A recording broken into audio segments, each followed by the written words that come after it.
The Houston Chronicle spent months compiling. It is a list of the sexual predators from churches affiliated with the Southern Baptist Convention. These are church leaders. These are volunteers who pled guilty or were convicted of sex crimes. Most of them are in prison right now, including 14 from North Carolina, 2 from right here in the Triangle.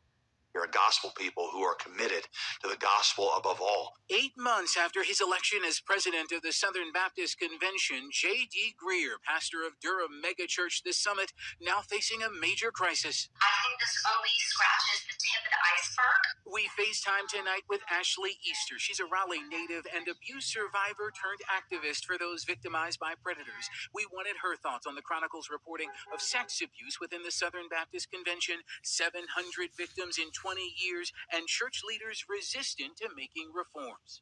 No, none of this surprised me. I myself knew about the abuse going on at the Southern Baptist Convention for years.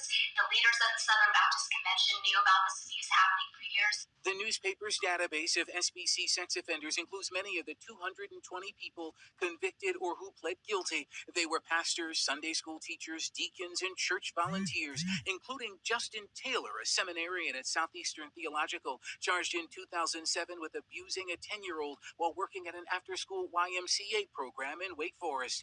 Brian Goodrich is also on the list, sentenced to 13 years in prison for molesting 8 boys from a Bible study program at Raleigh's Providence Baptist Church. You have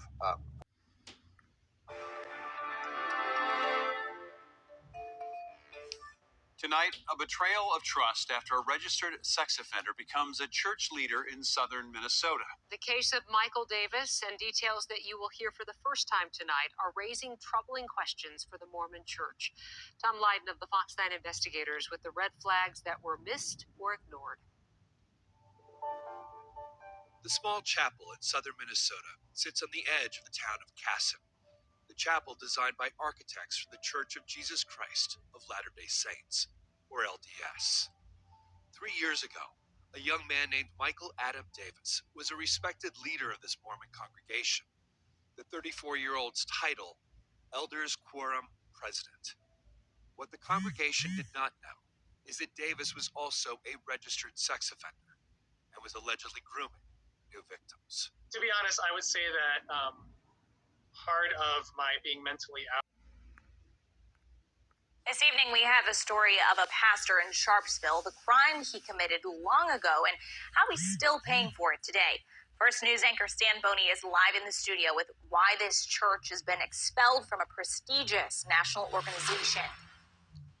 Well, the church is Westside Baptist, Sharpsville, which last week was disfellowshipped by the executive committee of the Southern Baptist Convention, the largest Baptist and Protestant denomination in the United States.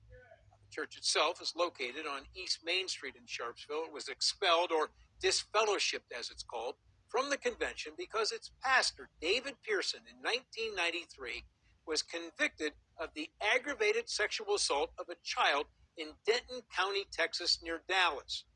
Now, records from Denton County list